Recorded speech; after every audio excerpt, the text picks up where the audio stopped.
কিরে বন্ধু, এত সুন্দর পার্কে এসে কান্দুস রে?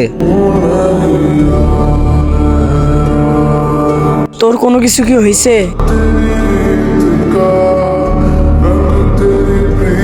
আমার ফোনটা না নষ্ট হয়ে গেছে গা। ফোন নষ্ট হয়ে গেছে তাই তুই কান্তাছোস? আমি মনে করছি কি না কি হয়ে গেছে। দেখি মোবাইলটা কি হয়েছে।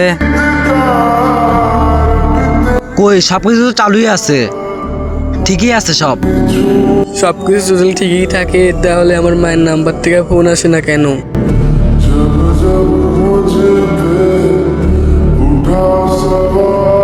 আজ থেকে কত দিন হয়ে গেল আমার মা আমারে ফোন দেয় না। তোরা একটু বল তো আমার মায়ের ফোন দিতে।